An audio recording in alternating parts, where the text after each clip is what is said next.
Alright, y'all. So I'm about to do a trade review on the trades I took yesterday on my Top Step Combine account. I really wanted to do this yesterday, but I didn't get a chance to. So, let's do it today on the weekend. It's Valentine's Day, so happy Valentine's Day to y'all. I hope y'all enjoying y'all day. Spreading love and enjoying time with y'all loved ones. But let's get right into it. So I took a trade on gold, and I think it was a pretty nice and clean setup. As you can see, we traded higher on this last Friday, well, yesterday. So I'm gonna walk y'all through what I was looking for and how I executed. So after news driver at 8:30, you can see that this displacement here on this candle, this 8:30 candle, and after we formed a 5-minute fair value gap here as outlined. And typically with news drivers, I like to wait around like 15 minutes before executing, so that way avoid any type of manipulation that the market may have. But my initial entry was here at the top of this fair value gap, and I entered once more here at the top of this new week opening gap. And as you can see how the bodies of the candles, they're not even getting halfway. We're reaching to the midpoint of the fair value gap, but we're not even closing near the midpoint.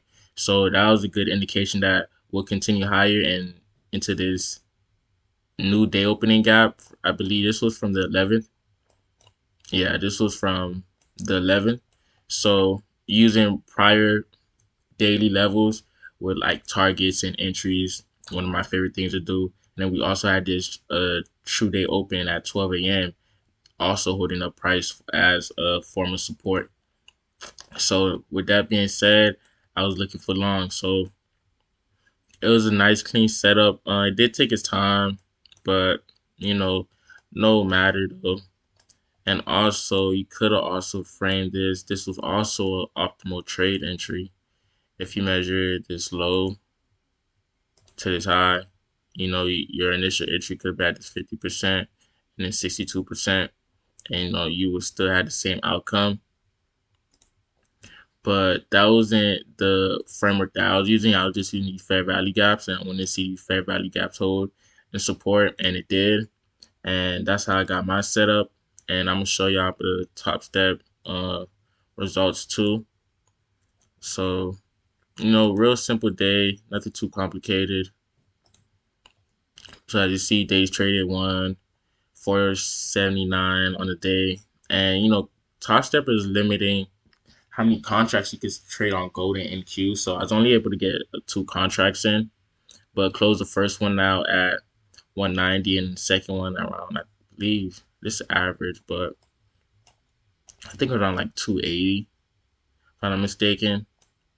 Average 46 minutes in a trade. So, overall it was a good day in the market.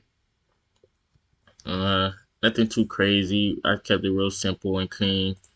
And as you can see, these levels continue to hold for the rest of the New York session. So we had this spike below. I feel like this was like a stop hunt. This wick right here was like a stop hunt. But as you can see, none of the bodies of the candles are even coming close. So, you might have had, if you had the stop loss in place, you might have got stopped out if you had it below this 5-minute fair value gaps low. You might have got stopped out, but as you can see, we closed right above it and we continue to trade higher. And this was the first presented 1-minute fair value gap. So different mental frameworks you could use for different trade opportunities. So this was the first presented fair value gap after 9:30, and you can see how price utilized that level also. But overall, clean setups for today. I'll be documenting the whole process of me with these funded accounts. I'm going to get $1 million funded this year. So step by step on how I approach the game and how I end up doing that. So, until next time, peace and love to all y'all.